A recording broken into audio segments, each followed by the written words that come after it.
Bom dia.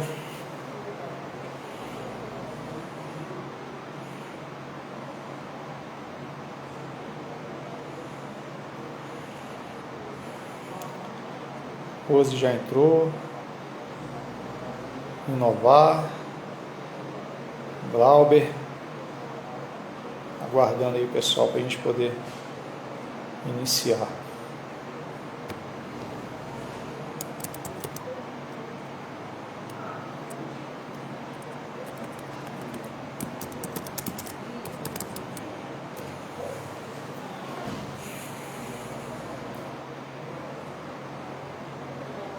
Só aguardando aqui o doutor Alessandro Loyola entrar para a gente poder iniciar aí a nossa live de hoje aí, nosso café com a Cefaz.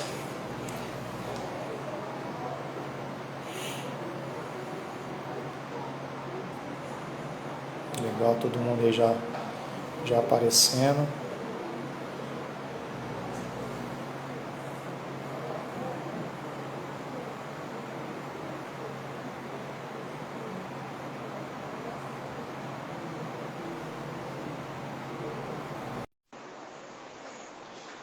Alessandro Loyola aí já a postos aí na nossa live, guardando só conectar aí para a gente poder iniciar. Opa, fala Thiago. Opa, bom dia doutor Alessandro Loyola, tudo bom? Bom dia. Bom dia, quero aproveitar, a gente já está aqui, o pessoal está entrando em massa aí, todo mundo bem ansioso para poder ouvir o senhor aí, para a gente poder conversar, mexer com alguns paradigmas aí, bagunçar com o mindset do pessoal e buscar aí um entendimento mais embasado sobre toda essa situação nossa. É um prazer mesmo muito grande aí poder contar com o senhor aí, que nos atendeu aí de tão prontidão assim e tanta presteza aí, sabendo dessa correria. Obrigado, doutor. Pessoal, a gente já está... Aqui não para de entrar gente. Tenho certeza que hoje vai ter bastante gente, mas o Instagram tem essa limitação aí do tempo de 1 hora, para a gente poder aproveitar bastante, que o assunto ele é bem vasto, bem rico. Eu já vou iniciar agora, saudando vocês aqui. Esse é mais um Café com a Cefaz, né, e até o próprio doutor Alessandro poder entender esse conceito que a gente tem feito aqui.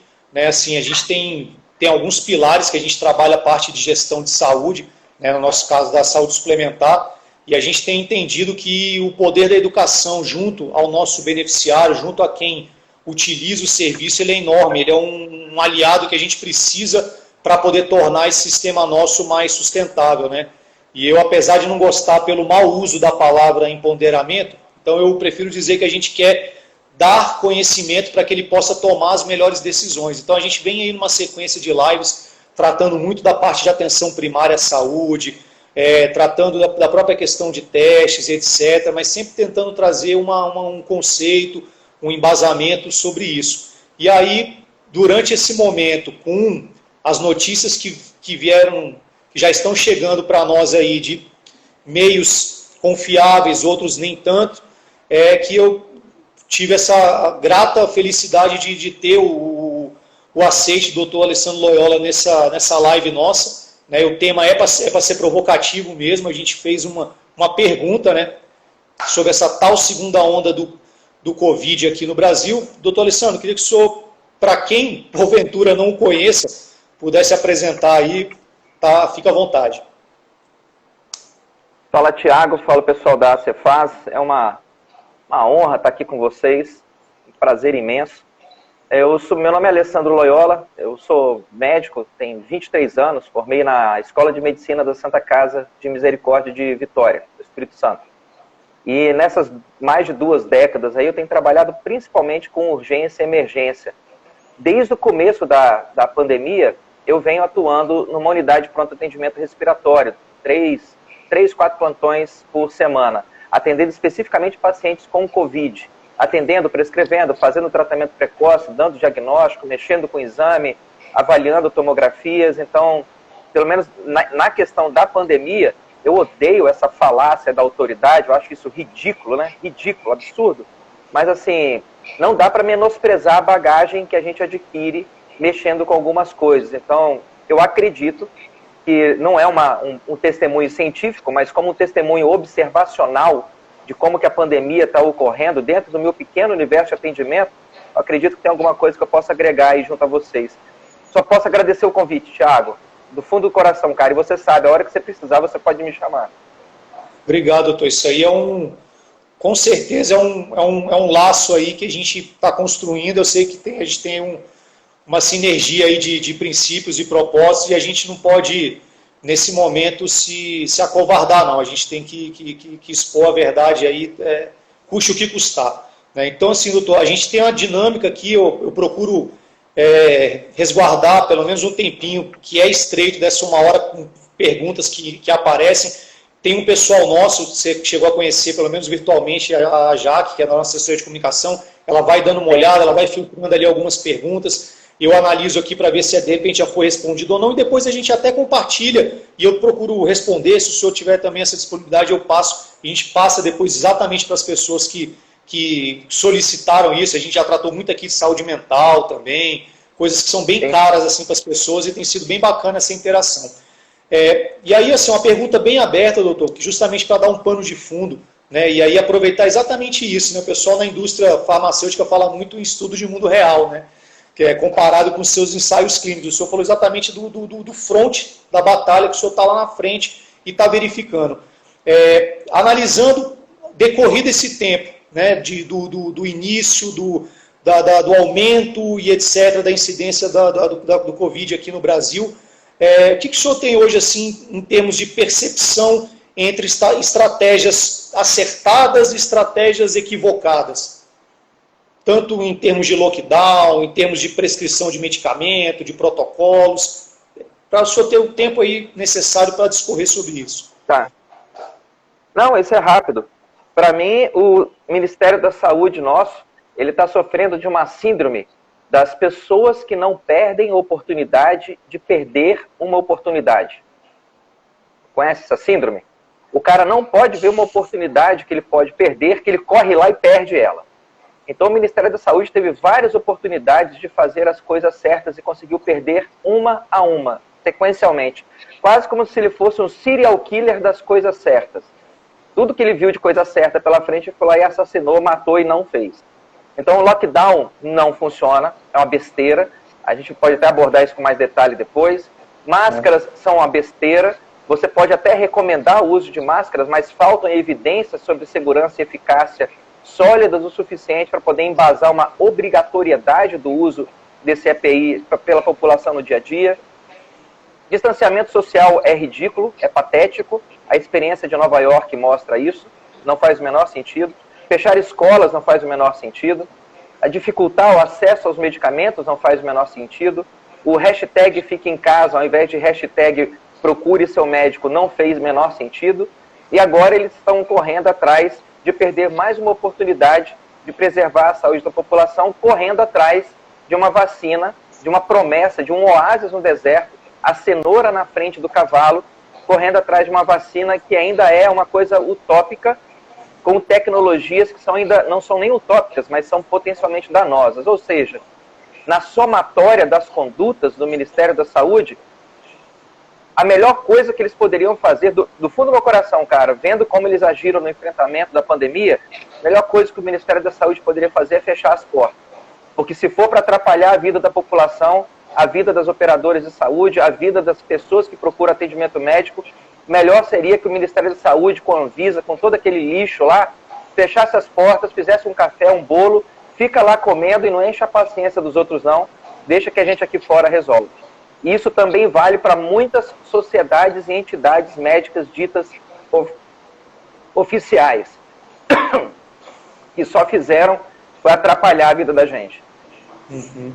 Assim, doutor, até nós aqui, o senhor falou, né, o senhor está no front, né, da batalha, a gente está num outro tipo de front, eu especificamente aqui na parte de gestão de saúde, e aí com entendimento nesse sentido, nós, por exemplo, entre diversas operadoras, eu não sei se nós somos a única, né, ou uma das poucas que nós retornamos aqui, por exemplo, ao trabalho presencial, né, e aí tendo que obedecer alguns critérios, né, de decretos em relação ao distanciamento e tudo, mas o que a gente fez, diferente de algumas outras providências, o pessoal chegou a sugerir testagem em massa, né? E aí eu falei, pessoal, isso aí vai ter, para você poder voltar toda uma população para trabalhar, uma população corporativa, você vai ter que fazer em torno de 3 a 4 testagens em cada um. Financeiramente, isso aí é inviável, né? Não só financeiramente, Thiago, mas do ponto de vista de medicina diagnóstica. Não vou nem falar em termos de ciência, não. Medicina diagnóstica. Para que você vai testar? Vamos a um raciocínio lógico muito simples. 80% dos pacientes são assintomáticos. Então, se eu for esperar alguém para poder ter sintomas e fazer o teste, eu corro o risco de perder 80% dessas pessoas que têm o vírus e não têm sintomas. É bastante provável, dentro do ponto de vista de infectologia e microbiologia, que pessoas assintomáticas sejam transmissoras do vírus. Provavelmente elas não são transmissoras tão boas, tão potentes, quanto as pessoas que estão com sintomas. É o que a gente chama de transmissão em cluster. Né? A pessoa sintomática, ela dissemina o vírus para muito mais gente do que a pessoa assintomática. Mas isso não significa que o assintomático não transmita. Eu tive alguns debates nas redes sociais, as pessoas questionando, mas eu duvido muito, como que pode alguém assintomático transmitir? Eu acho que esse pessoal nunca ouviu falar de sífilis, de HIV, de hepatite B. Você não tem sintoma nenhum do HIV e você passa essa merda para frente.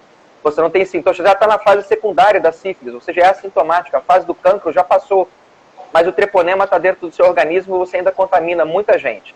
Então, doenças infecto-contagiosas, muitas delas não precisa você ter sintomas para ser transmissor. Né? Isso funciona para HPV, enfim, funciona para um monte de doenças. Assintomáticos podem transmitir. Aí eu vou fazer o teste de todo mundo. O RT-PCR tem um índice de falso negativo de 30%. Testes sorológicos têm índice de falso negativo de 30% a 50%. Testes de antígenos têm falso negativo de 75%. Ou seja, mesmo testando o cara que é assintomático, eu corro o risco do RT-PCR dele dar negativo. Isso para não contar o que a gente tem observado, que são pacientes que têm o teste molecular, o RT-PCR, negativo, mas o teste sorológico positivo. E aí, esse cara tem o vírus ou não tem? E o inverso também acontece. O cara tem o teste sorológico negativo e tem o RT-PCR positivo. E aí, ele desenvolveu imunidade ou não desenvolveu? E para completar, a gente tem os pacientes que têm todos os sintomas, todos, dor de garganta, febre, dor de cabeça, dor muscular, tosse produtiva, falta de ar. Você faz a tomografia, o cara está lá com 25%, 50% de vidro fosco. Você faz a RT-PCR, dá negativo. Você faz a imunoglobulina e dá negativo. Esse cara tem ou não tem um vírus? Se você fizer um RT-PCR positivo, eu fiz o teste, deu positivo. Eu trabalho na Cefaz, estava com um pouquinho resfriadozinho, não sabia nem que era Covid, fiz o teste e fui surpreendido. RT-PCR positivo. Fiz o tratamento, o combo de medicações, agora meu RT-PCR deu negativo. Eu deixei de ser transmissor do vírus? E se aquele RT-PCR de controle for um falso negativo? Então você não tem como dar certeza que eu não estou transmitindo mais.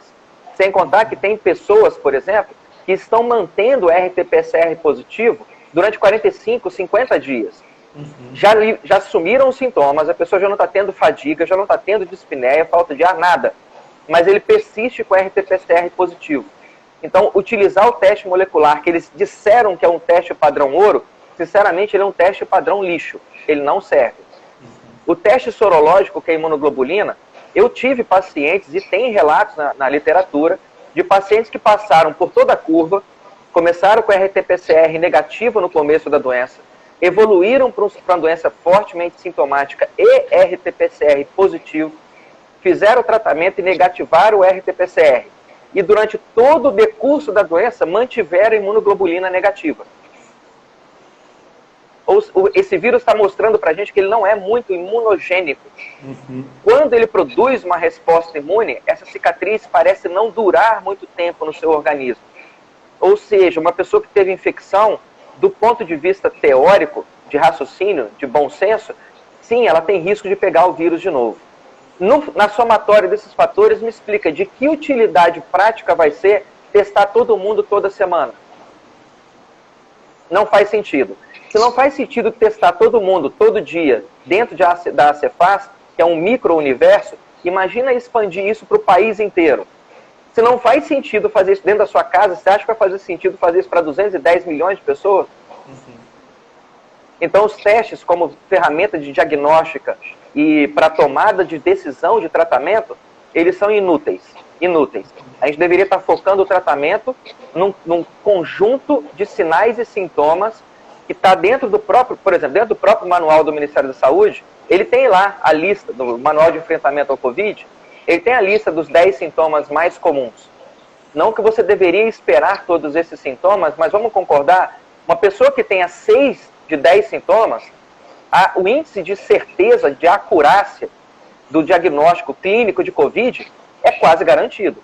De 10 sintomas você tem 60% e você está dentro de um aquário de pandemia, pandêmico. Eu estou vendo um cara que está dentro da pandemia com nariz de cachorro, orelha de cachorro, rabo de cachorro, latindo. Não vai ser um peixe, né? Sim. Então, testes não funcionam. Testes é um gasto desnecessário de dinheiro, um investimento burro do tempo do paciente. Porque a gente deveria estar tratando ele ao invés de ficar fazendo testes imbecis e perdendo tempo com isso.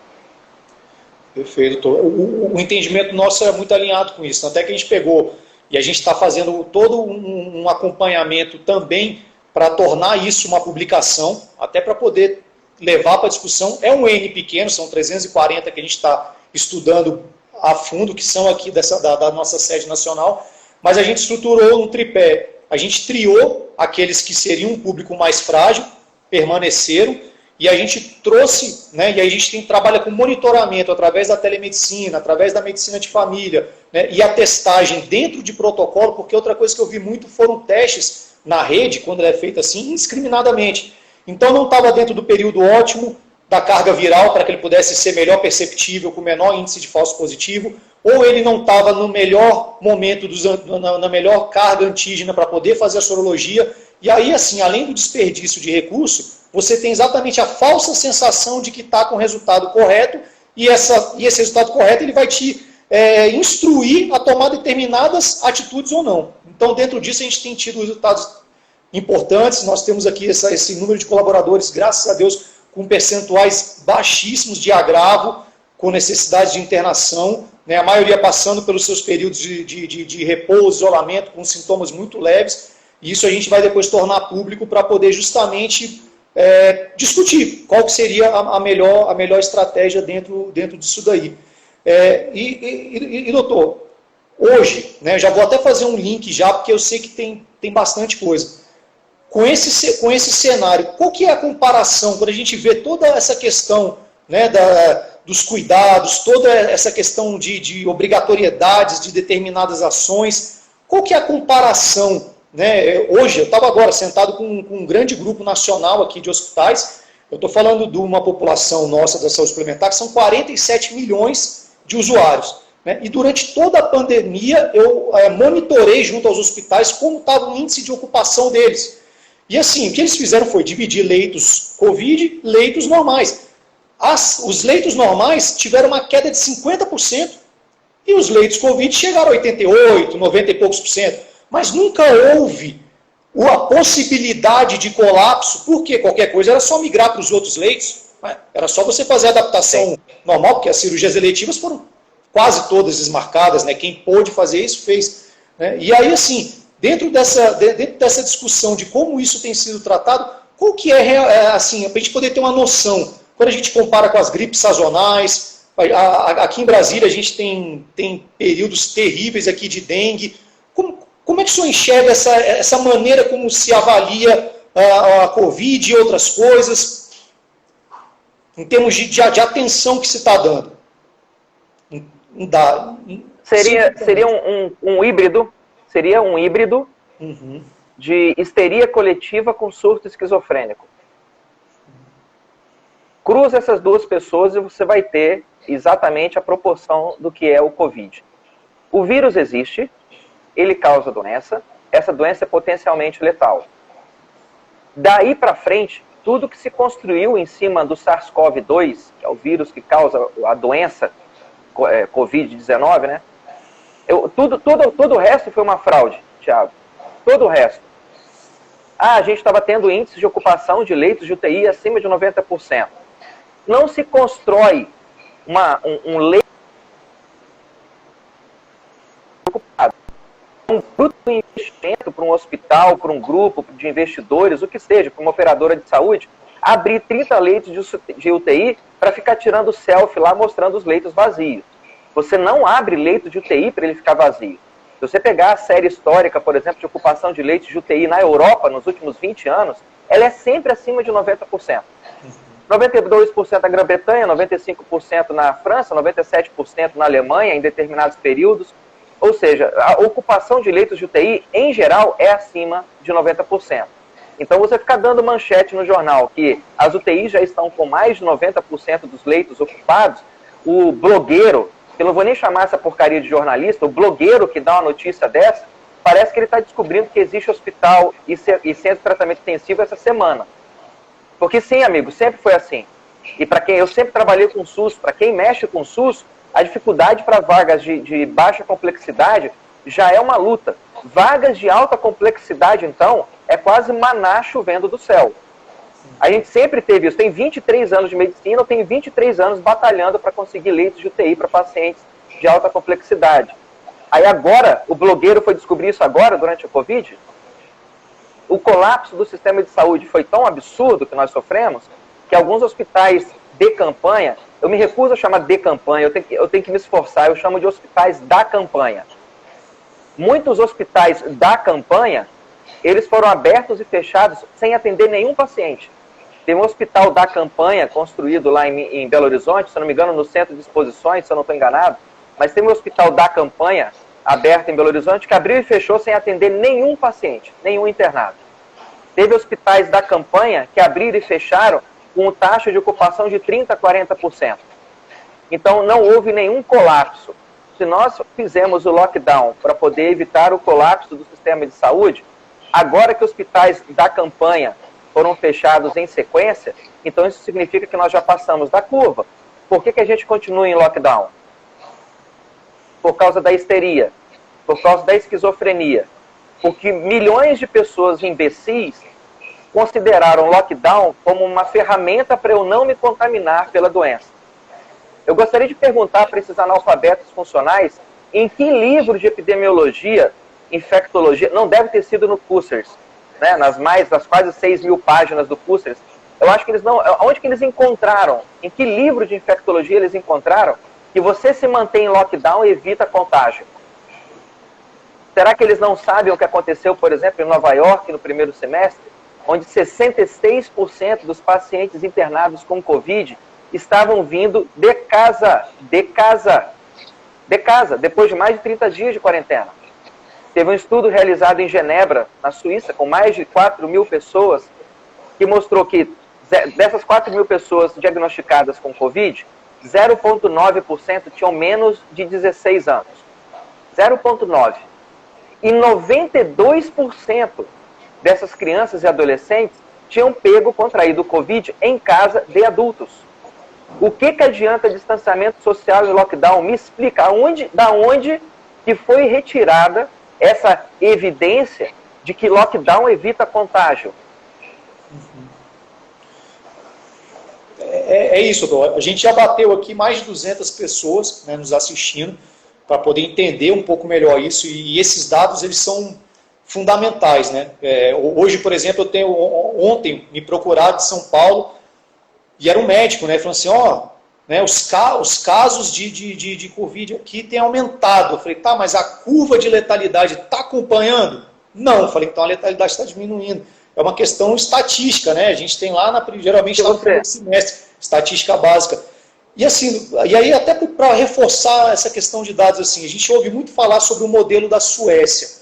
O que o senhor tem assim, para poder nos trazer de informação comparando esse ou outros modelos em que se fizeram lockdown, não fizeram, em números e comparações relativas, porque muita gente trabalha com números absolutos, e números absolutos é uma coisa muito primária, né? Ele serve para pouquíssimas coisas, em comparação para quase nada.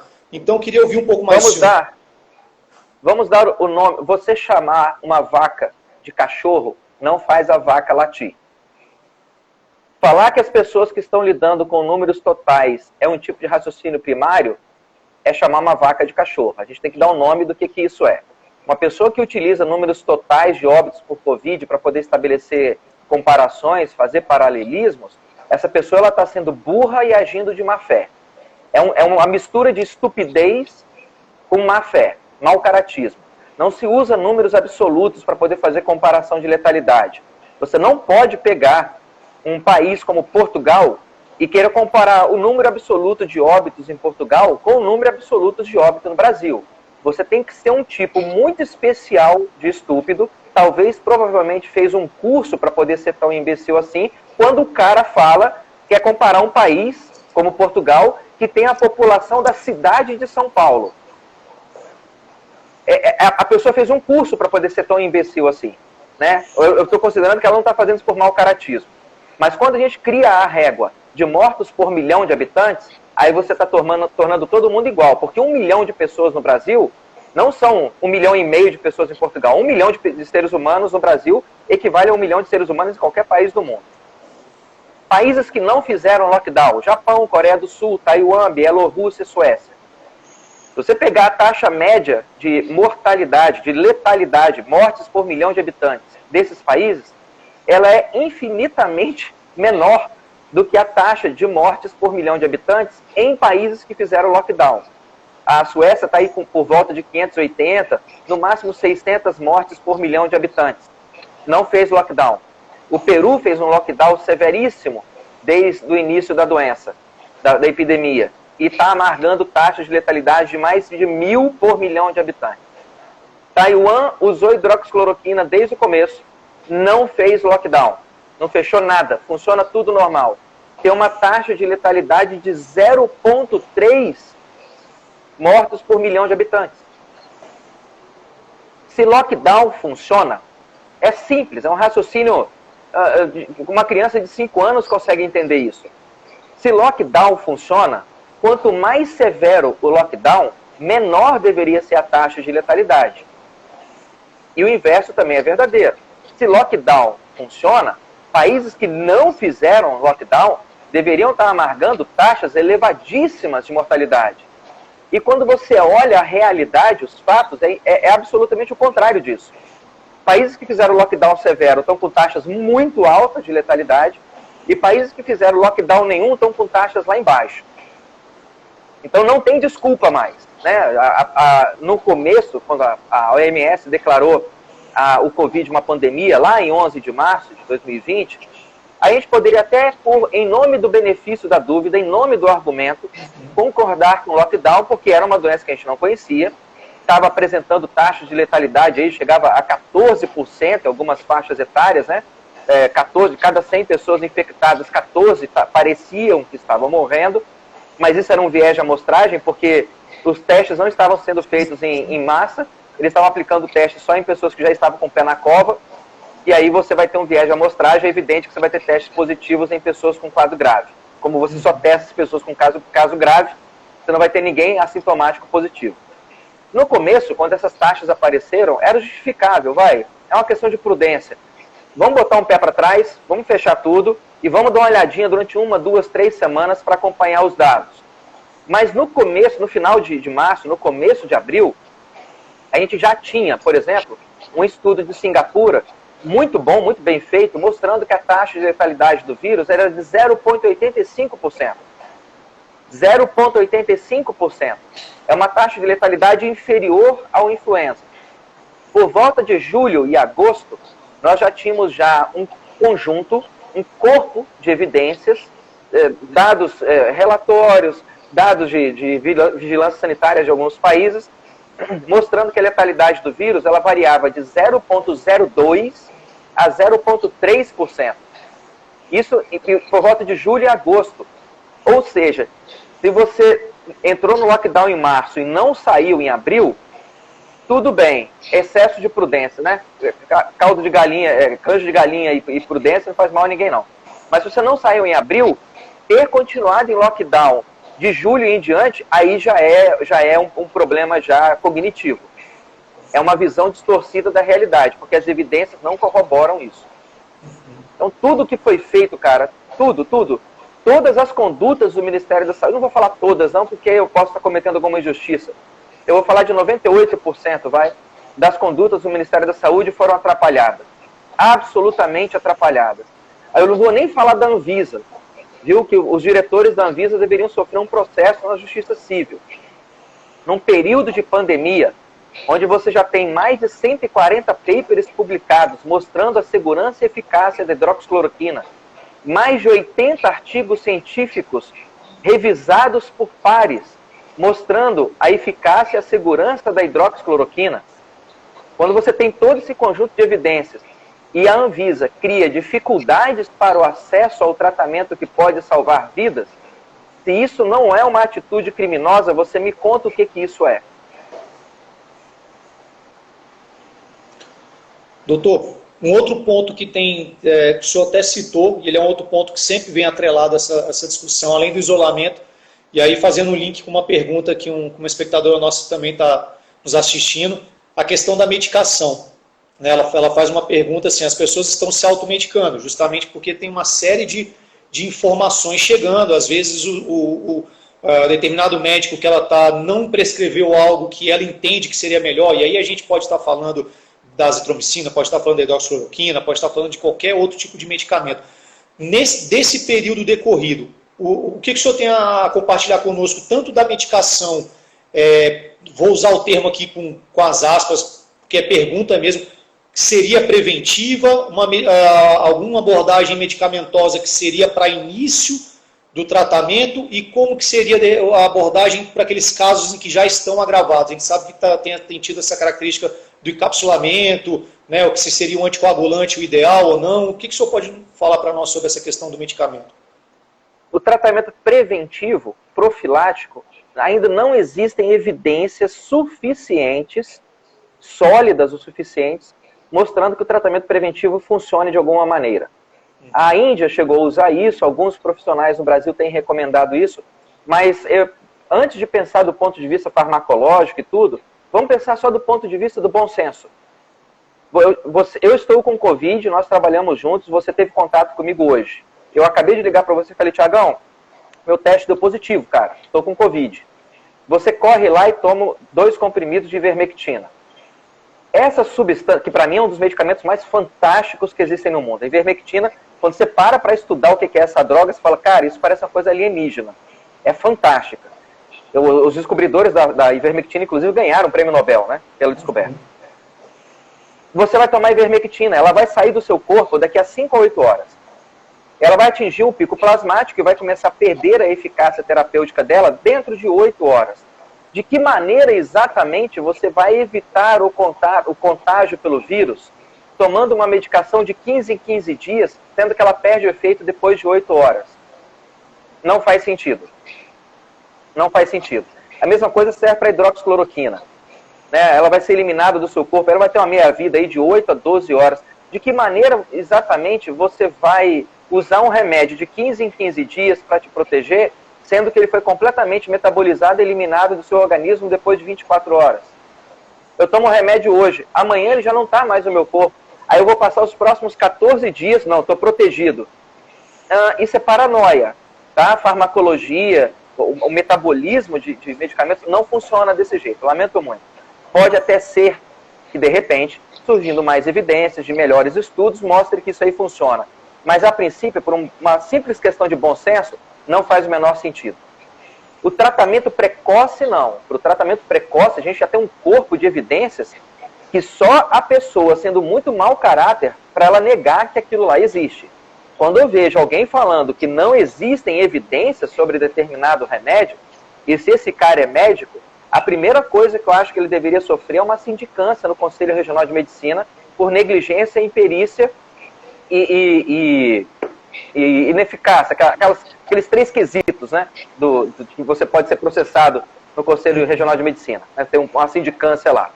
Porque o cara tem que ser muito imperito para, no meio de uma pandemia, ele não ter buscado ainda as evidências sobre o tratamento e ter encontrado nas centenas de evidências que existem sobre hidroxicloroquina que retroagem até 2005, mostrando que esse remédio é eficaz contra vírus da família coronavírus. O tratamento precoce funciona, o tratamento tardio também, mas o tratamento precoce, ele é capaz de resultar em um aumento de mais de 64% da sobrevida. Ou seja, se eu iniciar o tratamento entre 1 e 3 dias, vamos pensar que eu teria 100 pessoas que estavam destinadas a morrer, certo? Num universo determinístico, 100 pessoas vão morrer de Covid. Se eu iniciar o tratamento precoce para essas 100 pessoas, eu salvo 64 delas. Se eu iniciar o tratamento entre o primeiro e o terceiro dia, eu salvo 64 delas. Se eu iniciar o tratamento depois do 7º dia, eu salvo só 29. Ou seja, o tratamento precoce, tanto precoce quanto tardio, salvam vidas. Mas o tratamento precoce ele é muito mais eficaz do que o tratamento tardio. Eu sempre comparo o tratamento de ser individualizado, doutor? Ou ele tem um protocolo que seria geral para a população? O protocolo de Zelenko, não existe remédio que seja generalizado. Né? Quando a gente fala de, vai dar pílula contraceptiva para mulher, nem toda pílula é igual. Tem pílula só de progestágeno, tem pílula só de estrógeno, tem pílula de estrógeno com progestágeno, tem estrógenos diferentes, tem progestágenos diferentes, tem doses de estrógenos diferentes, tem doses de progestágenos diferentes. Então, quando você fala pílula contraceptiva, a gente está falando de uma gama de combinação aí de mais de 200 tipos diferentes. Né? Não dá para você generalizar dessa maneira. Existe o protocolo de Zelenko, que é hidroxicloroquina, azitromicina, vitamina D e zinco. E adicionado a ele, você pode colocar ivermectina ou nitazoxanida. Esses dois remédios antiparasitários têm uma ação muito parecida contra o Covid, parecem inibir a replicação viral dentro do seu organismo. Existem outros remédios com alguns estudos publicados que mostraram bons resultados, como colchicina, doxiciclina. Então, para o tratamento ambulatorial, o pacote, o que a gente tem usado, por exemplo, no local que eu atendo, é hidroxicloroquina, azitromicina, ivermectina, vitamina D e zinco. A posologia disso aí tem que ser individualizada para paciente para paciente. Pacientes que têm síndrome de QT longo ou que têm o intervalo QT corrigido aumentado são pacientes que não deveriam usar hidroxicloroquina. A incidência desses pacientes no universo de pessoas com Covid é muito, muito, muito pequena. Mas na dúvida, de novo, prudência, um eletrocardiograma não vai matar você e leva 5, 6 minutos para poder fazer.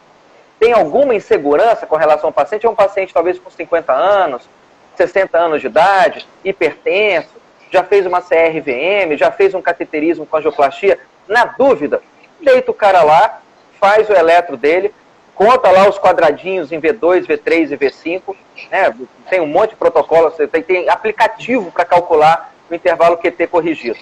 Se você não quiser usar o aplicativo, conta lá, se o cara tiver mais de 11 quadradinhos no intervalo QT em V2, V3 ou V5, esse cara não é um cara legal para você poder dar hidroxicloroquina. Mas de uma maneira geral, sim, é um remédio extremamente seguro e eficaz. Vale a pena individualizar o tratamento. Às vezes o próprio paciente tem medo de tomar hidroxicloroquina. O médico vai lá e fala, olha, tem esse... Não, mas doutor, eu li sobre isso, eu estou com um pouco de receio. Tudo bem, então eu vou te dar azitromicina, ivermectina, vitamina D e zinco. O importante é o colega fazer uma boa medicina, ter conhecimento dos protocolos e ter essa paleta terapêutica à disposição dele. E aí sim, de acordo com o paciente, ele vai customizando aquilo que ele vai empregar. Agora, pegar um paciente que tem suspeita clínica de Covid ou Covid confirmado por testes de laboratório e mandar esse cara para casa com azitromicina e dipirona, isso é uma conduta negligente. Eu sempre comparo o tratamento, Thiago, ao tratamento para o Covid como se você estivesse saltando de paraquedas.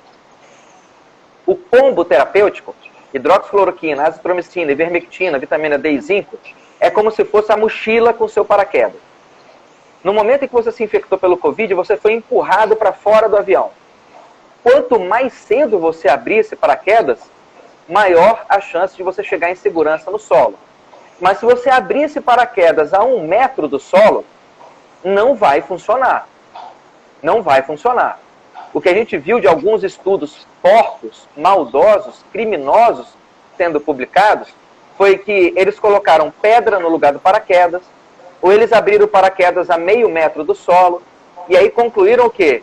Olha, tivemos aqui de 50 pacientes internados com Covid, que estavam saturando 80% em ar ambiente e que estavam com a doença há 14 dias, o uso do protocolo terapêutico não foi eficaz e eles morreram.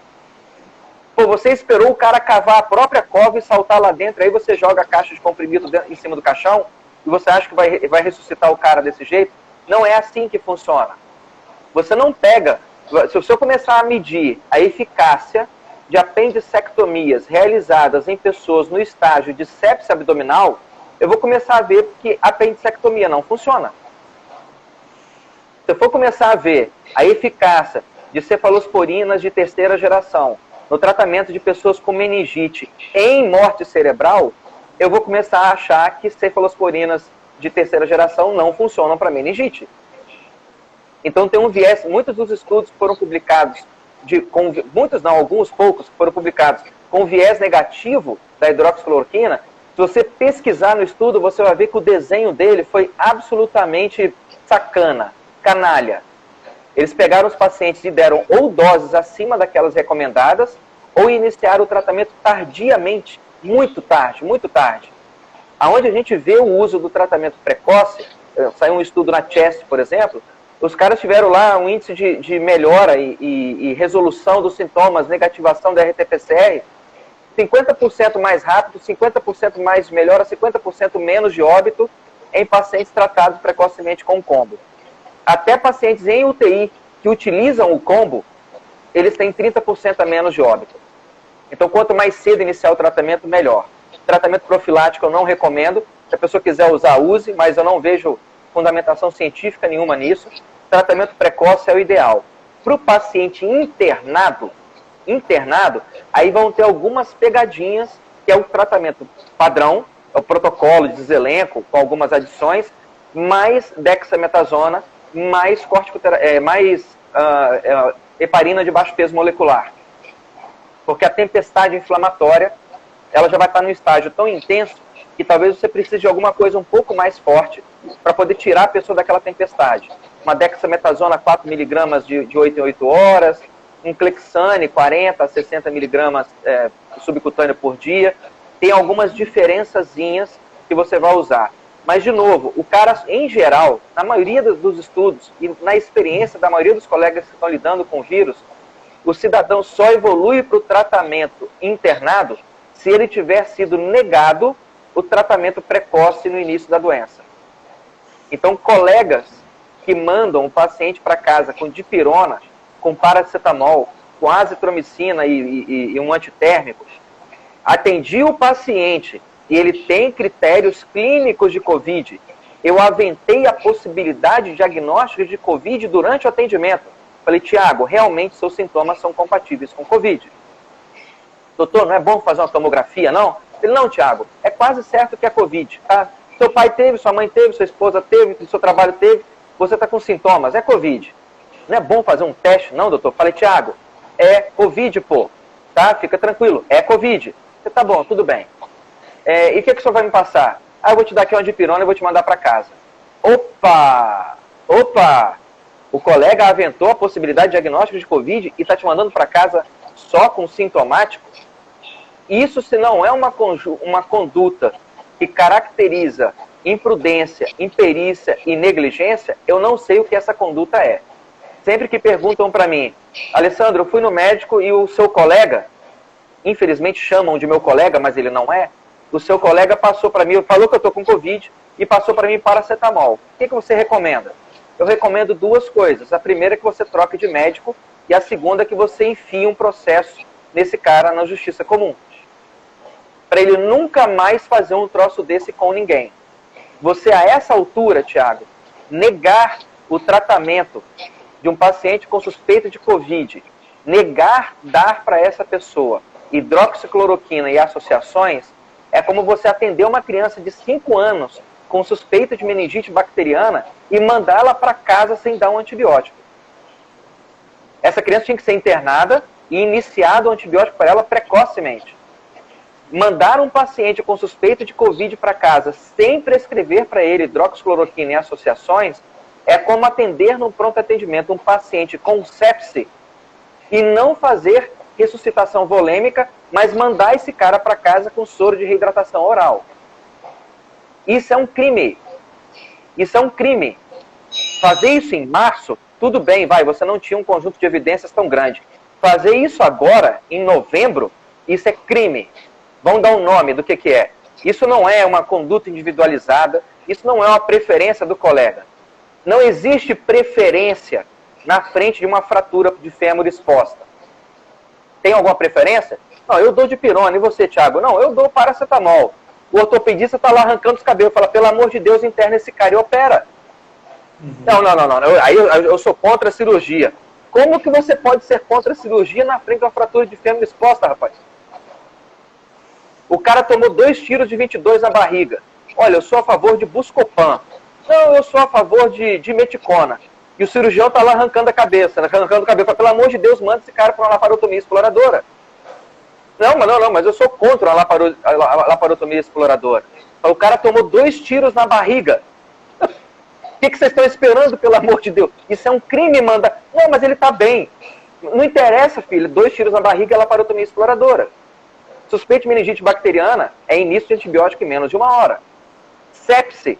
A pessoa em estado de sepse é ressuscitação volêmica, coleta de exames e início de antibiótico dentro de 1 hora. Uma pessoa com suspeita de síndrome coronariana aguda é eletro e curva de enzima seriada, 0, 3, 6 e 9. Uma pessoa com suspeita de Covid, diagnóstico precoce e tratamento precoce. Inicia o quanto antes o protocolo com hidroxicloroquina. É simples desse jeito. Ter um colega, que para mim não é um colega, é um potencial assassino psicopata esquizofrênico munido de um carimbo. Ter um colega que vê um paciente com Covid e não passa o tratamento para ele, primeira coisa, esse cara tinha que ser afastado das funções de médico dele. A segunda coisa, ele tinha que responder um processo na justiça. Só, doutor, vou mandar muita gente, assim, é muita, mas é demais, assim, são 250 pessoas nesse momento, as perguntas são enormes. Primeiro, pessoal, a que mais perguntaram, essa live ela vai ficar gravada, tá, no IGTV do Instagram, para vocês poderem assistir a qualquer momento, muita gente entrou depois, tá, e aí vocês vão poder ouvir, tirar as impressões de vocês. Uma outra pergunta, me falaram se a gente vai chamar alguém que tenha uma visão diferente. Na verdade, isso já tem sido chamado, outros médicos que a gente conversou aqui no nosso Café com a Cefaz, por exemplo, médicos que trabalham até diretamente conosco aqui em parcerias, não concordam. Então a gente já deu esse espaço aí, está dando espaço para essas diversas opiniões. E aí nessa linha, doutor, decorrido esse tempo, a gente consegue hoje determinar com algum grau, justamente para ter uma segurança no manejo dessa população. E aí eu estou fazendo um link aqui com uma pergunta, provavelmente de uma mãe preocupada sobre a questão das crianças, né, em relação a isso. Qual seria esse grupo de risco nosso que realmente mereceria uma determinada conduta diferente dos outros, né? Muito se falou em pessoas com comorbidades, determinadas doenças pré-existentes, determinada faixa etária, gestantes, criança. Qual que seria esse grupo de maior atenção? Vamos lá. Só para poder encerrar o último ciclo, para os corona lovers que são contra o tratamento precoce, eu recomendo que vocês confiram os estudos que estão publicados no site C de casa, C19study.com. C19study.com. Antes de você vir encher minha paciência, mata sua ignorância, vai lá e lê os estudos. Em relação a faixas de risco, grupos de risco, 75% dos óbitos por Covid aconteceram em pessoas com mais de 60 anos de idade e com 2 ou mais comorbidades. Então esse é o grupo de risco, que deveria ficar atento aos sintomas e, se tivesse algum sintoma da doença, procurar atendimento médico o mais rápido possível. Crianças e adolescentes é o que a gente chamaria de cul-de-sac, né? Eles são um beco sem saída. É como se eles fossem um reservatório da morte para o vírus. Para o vírus, não para a criança. O vírus, as crianças, aquele estudo que eu citei de Genebra, por exemplo, 0,9% das pessoas que contraíram o Covid, entre 4 mil, só 0,9% tinham 16 anos de idade e menos.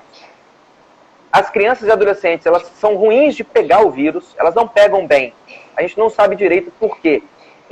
Especialmente crianças com menos de 10 anos de idade. a gente tem essa evidência, essas crianças não pegam o vírus, ou pegam muito pouco, então a gente não sabe por quê, mas isso é um fato. Quando as crianças pegam o vírus, a imensa, esmagadora maioria delas é assintomática.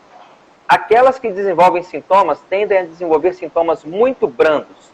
As que têm sintomas brandos tendem a resolver o quadro apenas com sintomáticos sozinhas no intervalo de 1 ou 2 dias. Às vezes antes do tempo necessário para você poder conseguir fazer um teste. Naquelas que precisam de tratamento específico, o índice de cura é quase 100%. O lance é que na somatória, no Canadá, por exemplo, onde foram realizados mais de 5 milhões de testes para a Covid, eles observaram que as crianças representam 0,0007% dos óbitos por Covid. Pessoas com menos de 16 anos de idade não são faixa de risco.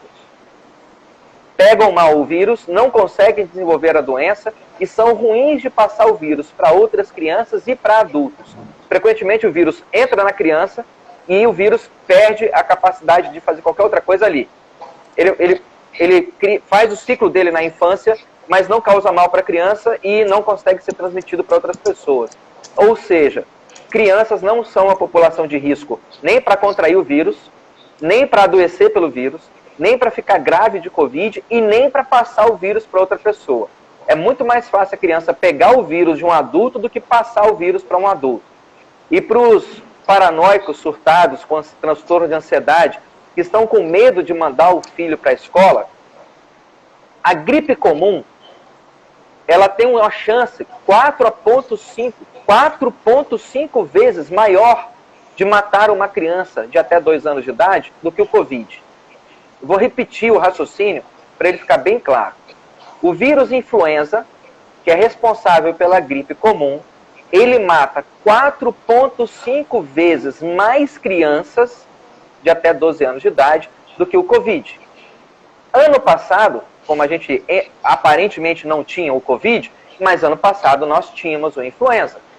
O senhor, a senhora, mandou o seu filho para a escola sem máscara, sem álcool gel, sem essas parafernálias imbecis todas, e expôs essa criança a um risco 4,5 vezes maior de morrer por uma doença viral infecto-contagiosa respiratória do que esse ano. Ou seja, ano passado você expôs seu filho à morte por um risco 4,5 vezes maior que o de agora. Se você acha que você é um bom pai, uma boa mãe, mantendo o seu filho fora da escola, ou fazendo ele andar por aí de máscara e com um galão de 5 litros de álcool gel, porque acha que isso vai protegê-lo da morte pelo Covid, deixa eu te dar uma notícia. Ano passado você não fez nada disso e colocou essa criança a um risco 4,5 vezes maior de morte por influenza. Se você acha que a sua conduta está correta esse ano, eu deveria mandar o conselho tutelar na sua casa tirar seus filhos de você, porque você foi um pai e uma mãe absolutamente negligente no passado. Como você provavelmente não acha que você foi negligente ano passado, então assume que você está sofrendo de um transtorno histérico de ansiedade esse ano. Doutor, aí é aquilo que eu falei, aqui a gente tem assunto e a participação do pessoal aqui é bem grande. A gente bateu aí 275 pessoas nos escutando, muita gente perguntando, e aí eu falo tanto a nossa live, que o tempo é limitado, mas vocês têm aí, doutor Alessandro Loyola tem aí as redes sociais dele, tem o canal dele, tem uns vídeos aí para vocês poderem também estar verificando aí, muita dúvida aqui, o pessoal perguntando sobre grupo de risco, né, pessoal perguntaram muito para mim aqui, doutor, sobre quais hospitais utilizam o protocolo. Pessoal, eu até, como trato diretamente, eu falo para vocês, e o doutor pode confirmar isso, é uma questão da conduta médica. Nós, como operador, eu não posso obrigar nenhum hospital a utilizar determinado protocolo ou não. Tá? Então, assim, a melhor maneira de você saber isso é você entrando em contato com o hospital e perguntando se lá, num caso de constatação de Covid, qual o protocolo que eles utilizam. Tá? Então, assim, muita gente perguntou aqui em São Paulo, aqui em Brasília, na minha cidade, realmente é algo que não está na nossa gerência organizar ou comandar isso. Tem, inclusive, legislação resguardando para esse tipo de coisa. E aí, em relação a esse tempo, doutor, para a gente poder caminhar para o fechamento somente pela questão do tempo, essa questão da segunda onda, né? Qual é a pertinência disso? Europa, né, hemisfério norte como um todo, qual é a pertinência disso para a nossa realidade Brasil? Falar de segunda onda do Covid, Tiago, é como a gente falar da epidemia de dengue desse ano. A gente não vive uma epidemia de dengue todo ano. A gente vive a mesma epidemia de dengue desde a década de 80. Quando em 86, 87 a dengue desembarcou no Brasil de novo, ressurgiu no Brasil, nós entramos numa epidemia. E nós vivemos a mesma epidemia desde então. O que acontece anualmente é que 30, 40 dias depois do período de chuvas, a massa de mosquitos de Aedes aegypti circulante aumenta muito e o diagnóstico se torna mais comum. Mas se a gente tivesse um sistema de vigilância sanitária realmente sério, você ia ver que casos de dengue acontecem durante o ano inteiro. Eles tendem a ser mais comuns nos meses pós-chuva. Mas você vai continuar vendo casos de dengue, por exemplo, no Paraná no mês de julho, desde que a vigilância epidemiológica preste atenção para o sintoma. Então a gente vive, a dengue ela não volta todo ano. É a mesma epidemia desde a década de 80. Quando o Covid desembarcou no cenário mundial, no final do ano passado, o que aconteceu foi que nós ganhamos mais um vírus na nossa paleta de agentes infecto-contagiosos que causam doenças de inverno. A gente tinha meningite, a gente tinha pneumonia, tinha influenza, adenovírus, rinovírus e agora entrou o coronavírus. Então não existe segunda onda. Ele se tornou um vírus sazonal. Muito provavelmente ele vai se tornar um agente infeccioso sujeito à sazonalidade. Agentes sazonais, eles não têm primeira, segunda, terceira onda. Eles têm esse nome, sazonais, não é à toa. É porque nos meses de inverno eles aumentam, nos meses de verão eles diminuem, nos meses de inverno eles aumentam, nos meses de verão eles diminuem. E isso não é segunda ou terceira onda, é simplesmente um ciclo. A gente vai ter, por exemplo, nós estamos entrando aqui no período de verão, no Brasil. A gente vai continuar tendo casos de Covid. Assim como o hemisfério norte continuou tendo casos de Covid nos meses de maio, junho e julho. Eles tiveram muito mais casos de Covid nos meses de inverno. E agora, como o clima está esfriando lá de novo, eles estão tendo muito mais casos de Covid de novo. E tiveram uma barriga nos meses de verão. Isso não representa uma segunda onda, porque o Covid não sumiu lá. Ele não aconteceu de dezembro a abril, desapareceu no hemisfério norte, e agora, subitamente, ele ressurge. Do nada. Em novembro. Não, ele não ressurge. Ele veio, deu uma diminuída e agora ele está subindo. Não é uma segunda onda, é a sazonalidade do vírus. Nós seguirmos o protocolo de lockdown já é errado, mas nós seguirmos no Brasil, neste momento, o protocolo de lockdown da Europa é de um nível de burrice que beira um QI de 2 dígitos, sendo que o da esquerda é um 0. Porque o clima é completamente diferente. É a mesma coisa que eu começar a recomendar agora para as pessoas no Brasil, que elas não saiam na rua, saiam só em caso de extrema necessidade, levem casacos, estoquem lenha, porque esses próximos meses deve nevar bastante. Porque eu vi que está nevando no norte da Suécia, então é melhor a gente fazer essa recomendação para o Brasil também. O clima é completamente diferente. Nós estamos entrando agora no período que a Europa entrou em maio. Né? Não faz o menor sentido declarar lockdown agora. Nós cometemos esse erro no começo do ano, de declarar lockdown exatamente nos meses quentes, quando as pessoas deveriam estar acumulando vitamina D. A Europa declarou lockdown num período que estava frio. Nós declaramos lockdown num período que estava quente. Quando o verão chegou na Europa, o que eles fizeram? Os países que tinham declarado lockdown deram uma relaxada para ver se a pessoa vai lá e faz atividade ao ar livre e pegue sol.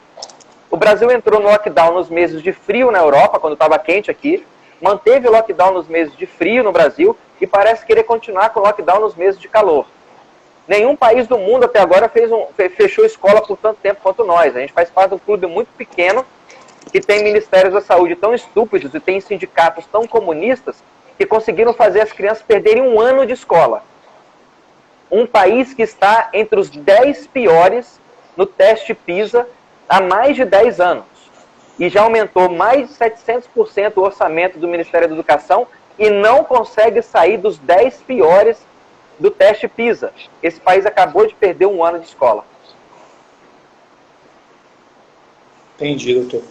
Doutor, a gente deve estar aqui, o Instagram não avisou, mas a gente deve estar nos últimos 2 minutos aqui da nossa live. Queria agradecer demais aí a disponibilidade, queria agradecer demais aí a franqueza que o senhor tratou, né, esse assunto que é tão importante, tão impactante.